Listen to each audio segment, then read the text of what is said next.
The Village of Hommlet is the most iconic adventure of all Dungeons & Dragons since the very beginning. It's the one that everybody's heard of, known, and has probably played many times over the decades. Hello, this is David with 3 Orcs. Welcome back to the channel. This is a big video covering my announcement of the completed article for the Village of Hommlet. The online article that's public use for everybody to access with an interactive map. All the NPCs, locations, and organizations are fully detailed with artwork, background, and lore, personalities, and descriptions. I'm finally announcing that it's completed. You can go to the website right now and take a look at what I'm covering. This video is going to cover the Village of Hommlet. The Village of Hommlet is the most iconic adventure of all Dungeons & Dragons since the very beginning. It's the one that everybody's heard of, known, and has probably played many times over the decades. It's one of my favorites. It's also the very first module that detailed a complete village, our starter village for the players to start a campaign in. Gygax keyed every location and NPC throughout the entire village. Some dungeon masters feel that was overboard, but that body of work was ahead of its time. It set the default of what a village should be for Dungeons & Dragons. It was laid out logically with all the NPCs and leaders, the shops, the infrastructure of Verbobonc, the defenses. Everything was very well detailed and well done so you can run the Temple of Elemental Evil campaign. The T1 module was the starter adventure, the one where it gets first level players to introduce them to the World of Greyhawk and get them on the road of discovery to finally the Temple of Elemental Evil and beyond.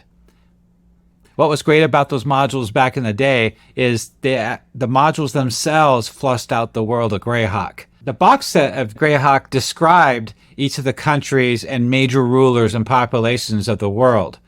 Not a lot of detail was given for specific areas. And Gygax felt it was up for the Dungeon Masters to flush the world out to individualize their campaign for their group.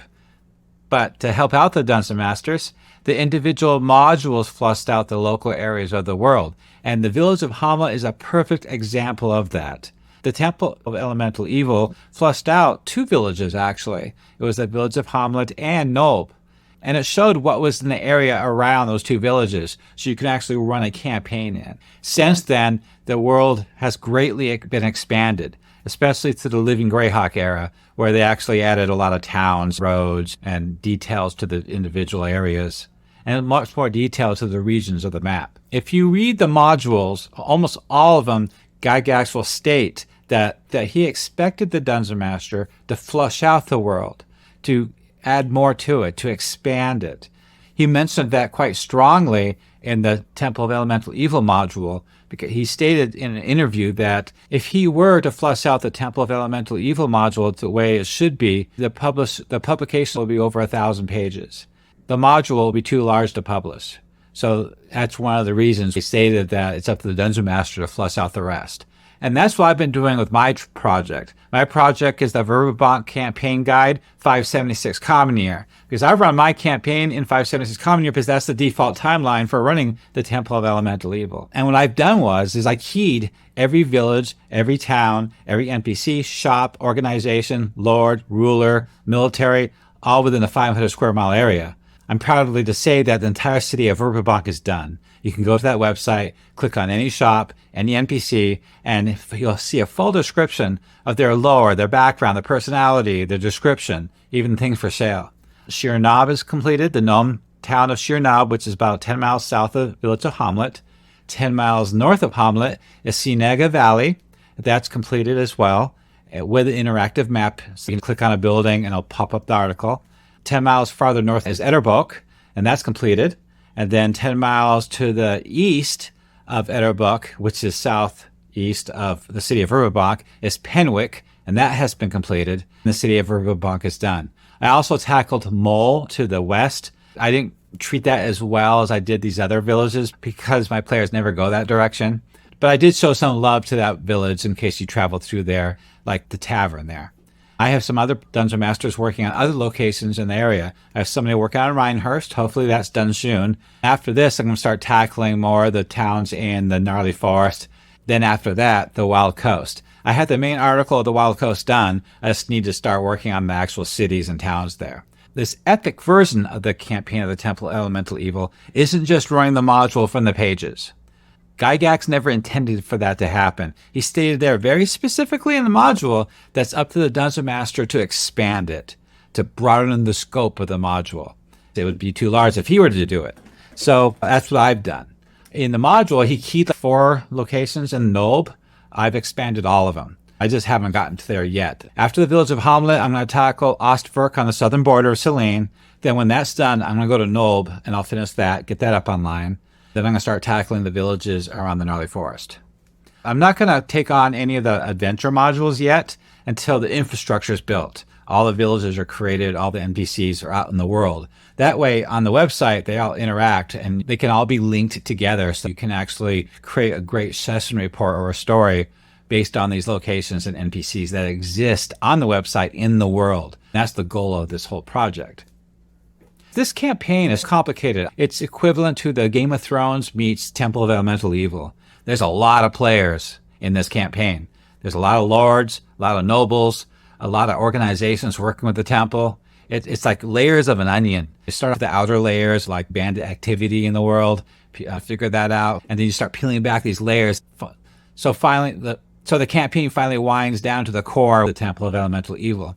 And you want the players to end up there last, because you really need to be 5th, 6th level before you tackle that dungeon. And so the idea here is to actually have adventurers out in the world, discovering who's behind all this, gaining levels before you finally get there.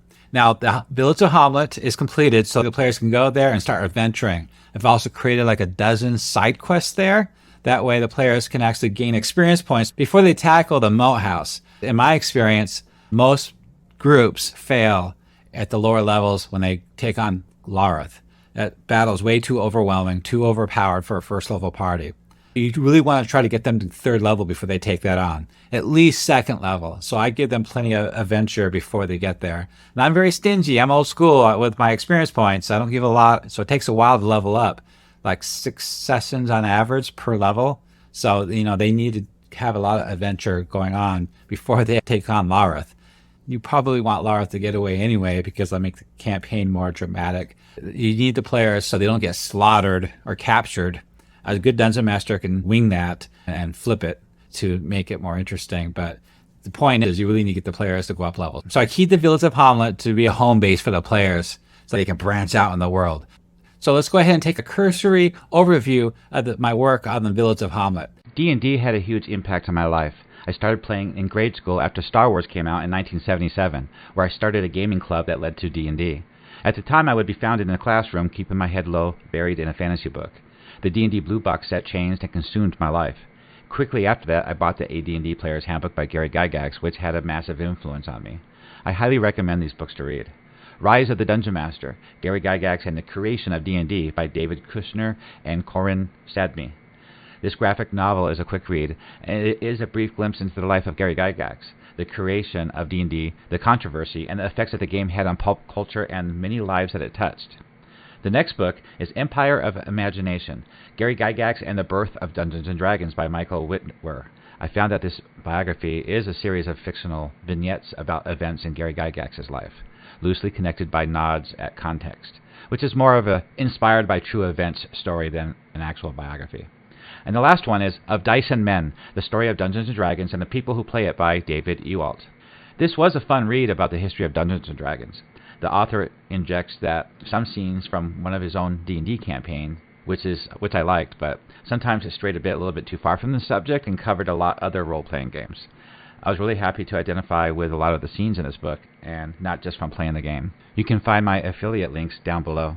After this video, my plan is to do a series of videos on the Village of Hommlet on key areas. That way I can focus in on more detail on describing those sections and explaining why I did that. But let's go ahead and take a look at the map right now. Let's go ahead and take a look at the main website for the Verbobonc Campaign Guide 576 Common Year.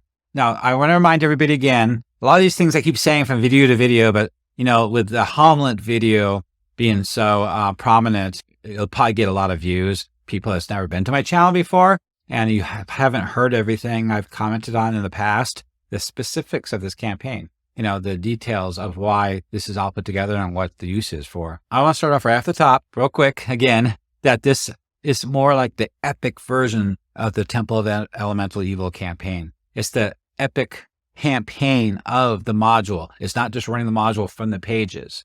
So it's like Temple of Elemental Evil meets Game of Thrones. I usually have my players start off at the city of Verbobonc. Their backstory could be from other villages or other countries in the world, but they all happen to meet together at the city of Verbobonc to start their first adventure. From there, I set them off on a quest with one of the first living Greyhawk modules where they get recruited by one of the lords of the land. That way they get introduced to the royalty, the nobility of the land, and getting more involved with the politics. So they can see firsthand what's really going on behind the scenes and what the Temple of Elemental Evil is doing to these people, the folk of Verbobonc. The first dungeon is to the east of the swamp there, the Fens of Tor, on the border of the gnarly forest. And that'll get them to second level. And that's why I start them there at the city of Verbobonc. On this campaign website is the splash page of the front page. And if you scroll down, a little description of what the campaign's all about. I have an interactive map of the Bite County itself. We can click on these towns and see them that I have completed. City of Verbobonc, Mole, Etterbuck, Penwick. Scroll in here, zoom in. Cienega Valley. I haven't done these suits forward yet. Hommlet is completed. I'm going to tackle Nob. Sheer Knob is done, and at the very bottom is Ostfirk on the border of the Selene border of the Fey Elves. So those are the ones I'm looking at. And then after I complete all those, I'm going to start tackling Gallows Corner and Craw and the Greenway Valley. There's actually 3 more villages in the Greenway Valley of gnomes that I need to key and develop. Humming's End, Oakfiend, Twilight Falls. All these ones in the Gnarly Forest need to be completed. So the campaign can be tackled from any direction. The players can come from anywhere or go adventuring anywhere. A lot of these living Greyhawk modules that I reference, I'm going to use them. I use them for core ideas, the lore that they represent. Now you can run this campaign in any timeline that you want. I run mine in the 576 Common Year because, that's the one that the Temple of Elemental Evil originally was run in. But it doesn't mean you have to run yours in that same timeline. These locations, NPCs, and organizations still exist no matter what timeline you run it in. So this website is useful for anybody. I'm going to scroll down to the table of contents on the left, and we'll go to the Atlas, the Verbobonc Viscounty, and then there is the Village of Hommlet. The Village of Hommlet has its own article here. On the left is all the locations in the Village of Hommlet, but I'm just going to go ahead and click on the main article here, the Village of Hommlet. And scrolling down past the header, on the right-hand side is the interactive map, and all those locations are numbered and keyed. So if you press on any one of them, the article will pop up.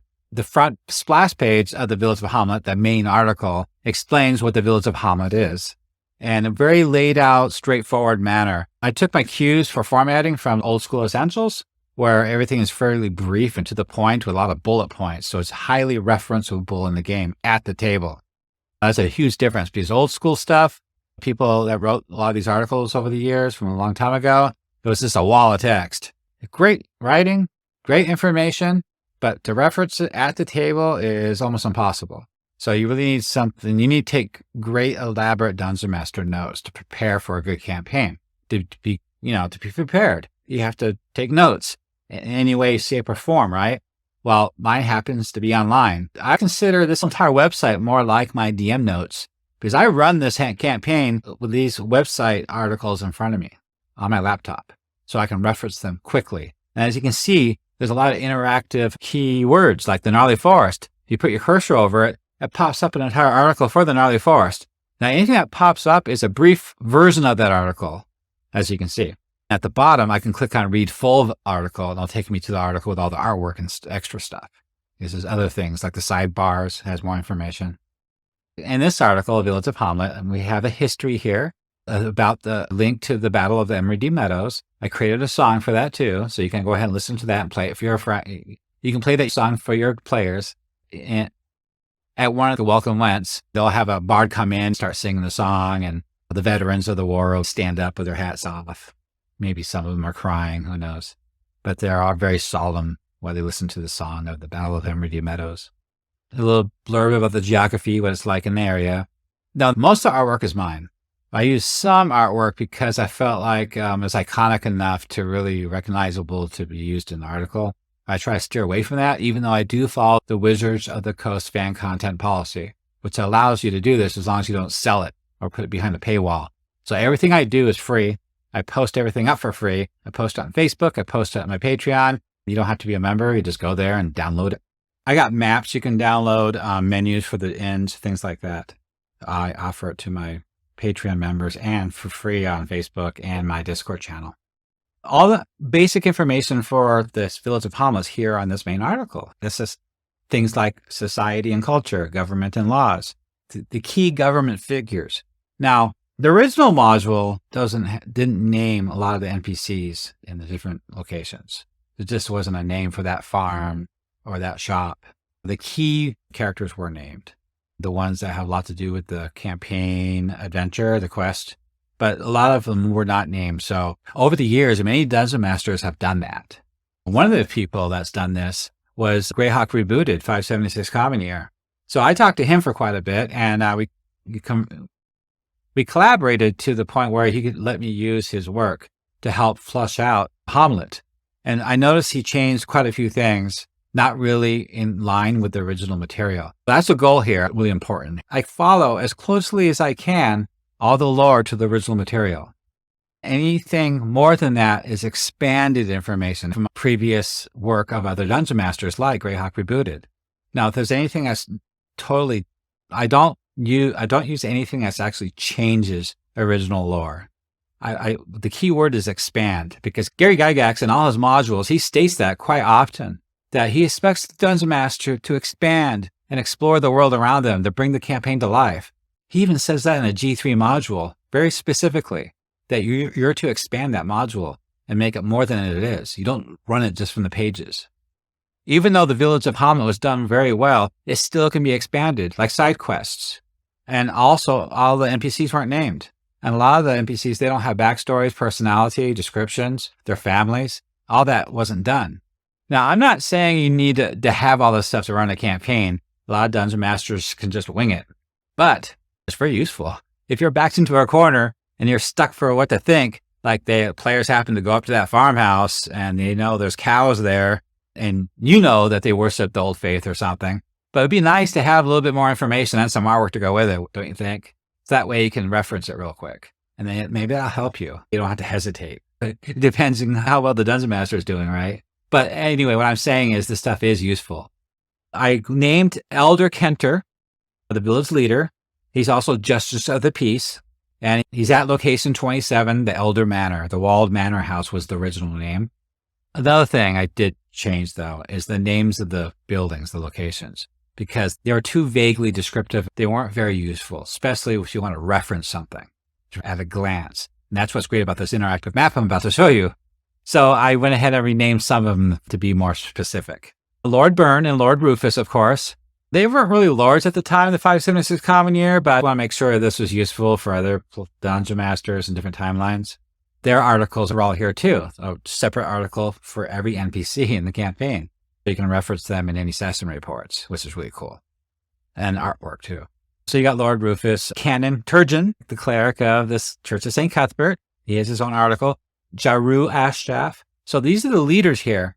I notice Elmo's not on this list. Elmo should be on that list. And also the Melissa leader isn't on this list.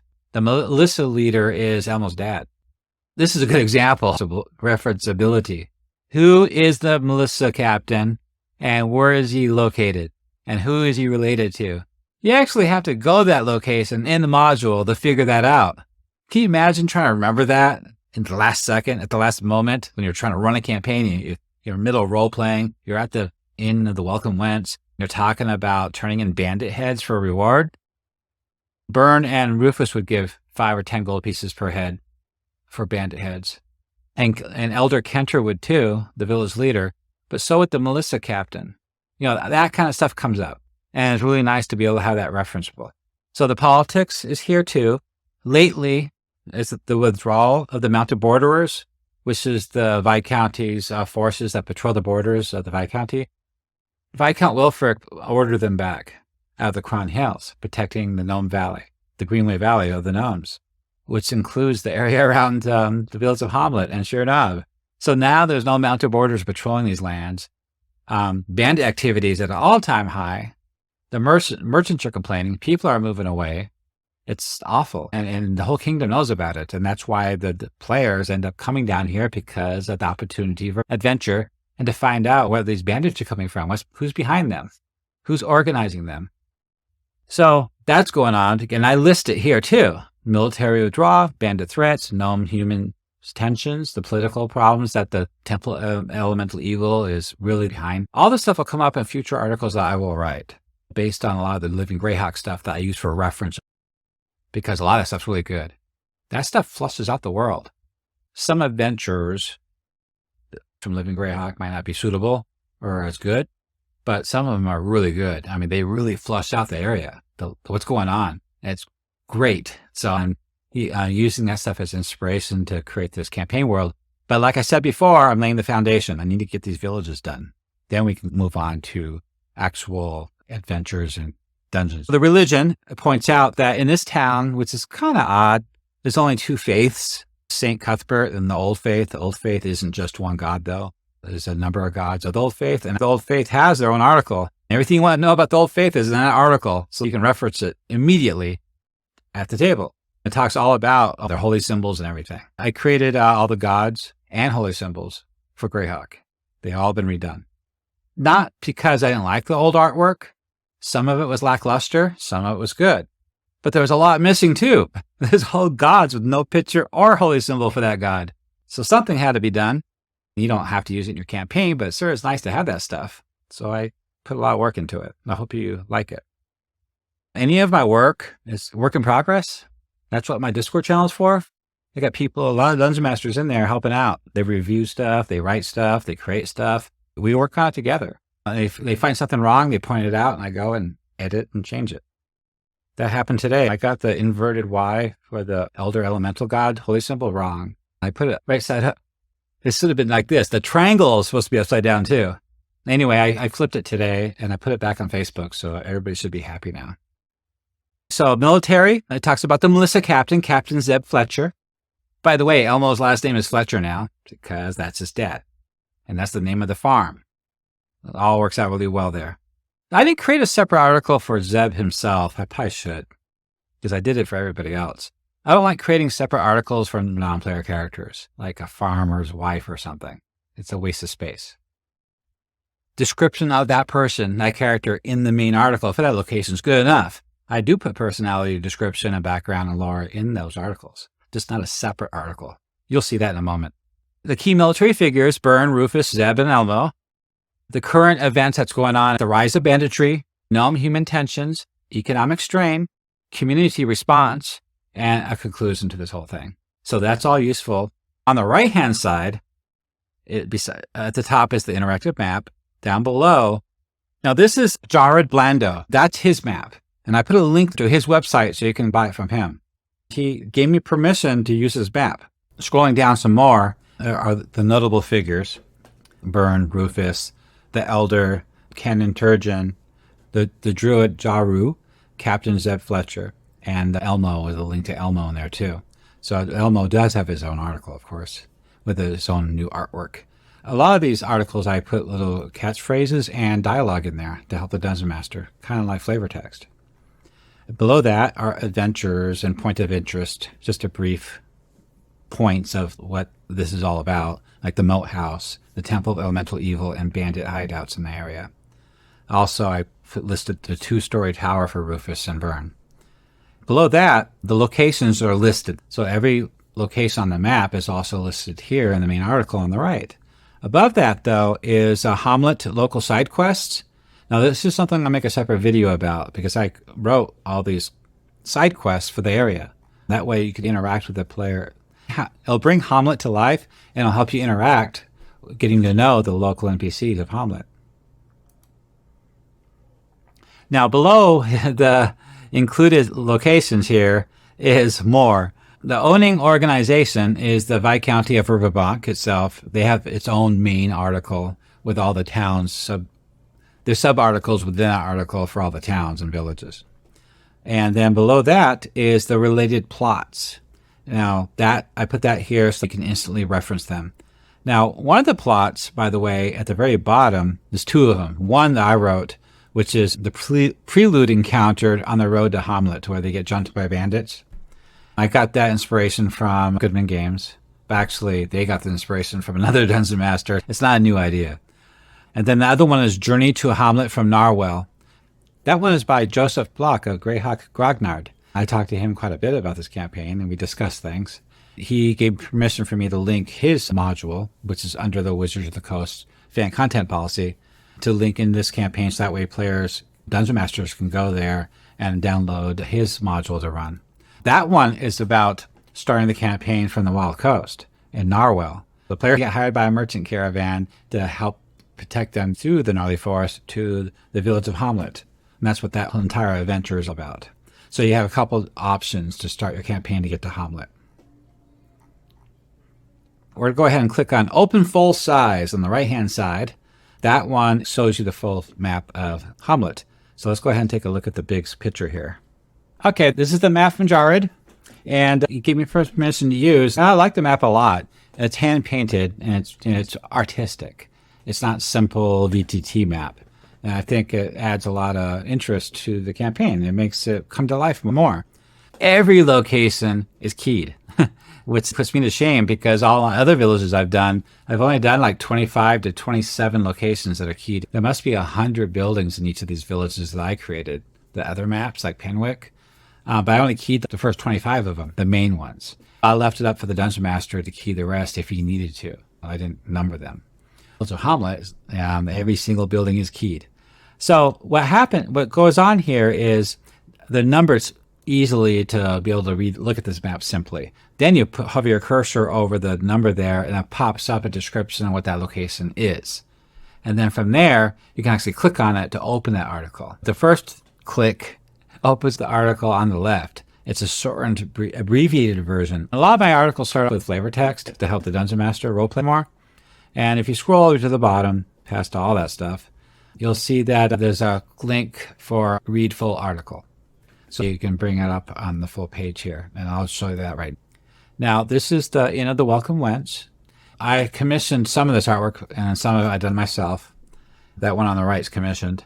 And a lot of these articles start off with a description, and then some flavor text, lore and history, more flavor text, motivations, relationship, events, menu prices, and a chart of characters at the inn. That way you have a list of who's all there. And then and a lot of times in my article, these articles are supposed to be public, they are public. That means players can see these articles easily. To help the Dungeon Master not give out spoilers, I added a button to a lot of these articles that I believe the player should not read. So here's a show spoiler button. I click on that. Of course, a player can click on it and read it, but that's cheating, and hopefully you have players that don't do that. This module is so epic and iconic that it's freely available on any website instantly. It's so easy to find that if players really wanted to, they could read the whole thing and cheat. So I try to put all items that they shouldn't know. I try to put all tidbits of information that they shouldn't know into a spoiler, so that way you actually have to click on it to be able to read it. This spoiler is about some of the non-player characters staying at the inn. On the right-hand side is artwork and key figures. There's a link to Gundagut.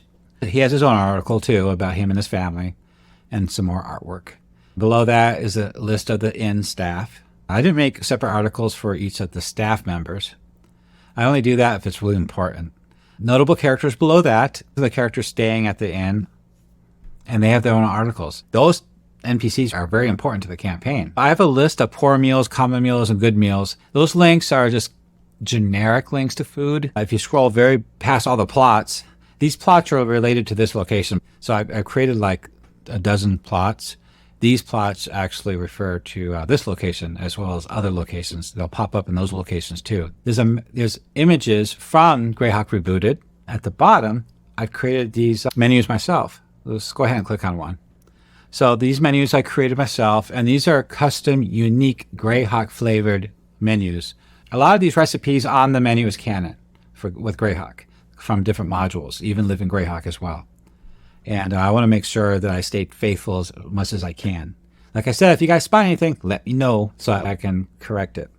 There's so much going on at the Welcome Wench I had to have two menus because you got the supper and dinner meals.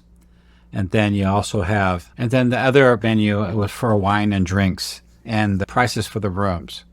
It's just a list of things that I couldn't omit. You need all this because it's iconic and it's lore, it's canon for the location. So I made sure I put it all in here and made it look good. So you can print these up too. A lot of things like this, I'll list separately for download on my Patreon or my Discord, so players or Dungeon Masters can download them and use them in their campaign, print them up. It's pretty cool. Okay, back to the map. I just wanted to be an overview of this. So, and what it's for. Now, I labeled these roads going in and out. The low road and the high road, Anna Meyer's maps is what I used as a reference to the campaign. And her roads are different from the roads of the original material of Village of Hommlet. Why? Because Living Greyhawk came out in 2000 to 2009, and they added so much more information. They expanded the Viscounty and the Gnarly Forest so much. They added so many villages and locations, like Greenway Valley, Cron and Cron Hills, Sheer Knob, things like that. And so the landscape changed.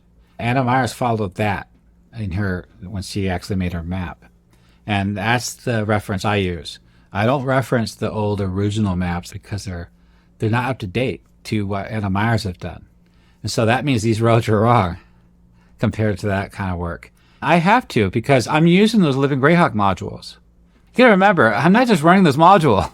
This is different. This is the epic expanded version of the Temple of Elemental Evil campaign. The epic campaign. It's the whole world around it. Everything that's going on with it. Game of Thrones meets Temple of Elemental Evil. It's not just going to a dungeon, go dungeon crawling and get bored by the time you're third level, which I've heard a lot over the years. You basically, the players are playing in a living, breathing world of Greyhawk all around. And so the way you can expand all that is the Living Greyhawk modules, or do it yourself, which is because it's one person versus 100 DMs that created this content over the years. The 8 years of work, right? So I went ahead and I'm referencing that stuff to expand the world. Anna Meyer's map is based on that work. So I have to use that as reference. That means these roads are wrong for the expanded version of this campaign. For canon-wise, I'm saying it's wrong for the kind of campaign we're talking about here. So this road going north is up, by the way, splits off to the low road and the high road, about a couple miles north of Hommlet. Splits off on Anna Meyer's map. And this map at the this road at the bottom, it's called the Long Road, by the way, in Living Greyhawk. The Long Road goes through Sienna Valley, through Verbobonc, to the city of Verbobonc. It curls under the Edders and curls up to the north. The Edders are right there to the west on her map. This road going south goes really nowhere, just more farms. In the original material, this road is labeled to go to Nope and the Moat House, but that's not right. Area 31 right there, that side trail, that goes to the Moat House. Even states that in the module. It's keyed. It goes to the Moat House. So there's no way that bigger merchant road, a real merchant road that's going through town, goes to the Moat House. That don't make sense. It keeps going. This side track, 33, goes to the Moat House, into the swamp. On Anna Meyer's map, it makes sense that this road continues on to Sheer Knob. Even though I could say this road goes to Knob, but I had to make a decision based on her map. If you guys have any thoughts on that, put that below or come to the Discord and talk to us about it. That way we can collaborate and make sure this is all good, right? So this is the overview of the Village of Hommlet. It's completed. It's done. All the articles are finished. They just need to be reviewed. I also created all these side plots and side quests. I haven't created the actual Moat House or Larth article yet. There's this one problem that we have. So it's one of the quests where we get jumped by bandits on the way to town, the very first encounter of the campaign. Goodman Games did that. And they put a symbol of the earth elemental pebble in the hands of the bandit. No, the water temple. That's what their symbol is. Greyhawk Grognard said that Larth was from the earth temple. But in my campaign, I have him from the upper temple, the main temple. He's not from one of the four. You know why? I decided that because he's the favored one by the main leaders. So he actually works with directly the upper tempo back down on level 4, level 3. So that's what I decided. That's an ongoing discussion I'm having with Greyhawk Ragnar, Joseph. He's really only concerned with what's written in the original material. I'm more concerned about expanding using Living Greyhawk lore, so you can make it more of an epic version of this campaign, as Gary Gygax intended, stated specifically in a lot of these modules that he's written. So, what are your thoughts? Let me know how you feel about this. If you want to participate in the conversation or collaborate with us, come to Discord, the 3 Orcs Discord channel. I spend 4-6 hours a day on this campaign. If you like what you've seen so far, there's going to be more videos focusing on different locations in Hommlet going forward, while I am working on the Village of Ostwerk. Then after Ostwerk, I'll move on to Nulb. Did you enjoy video? Consider tossing support on my Patreon. It's best way to support orcs. If you would like to see more content, subscribe and post comments below. It better not be bad. Thank you for watching my video. I appreciate your comments. Subscribe below. I hope to see you on my next video.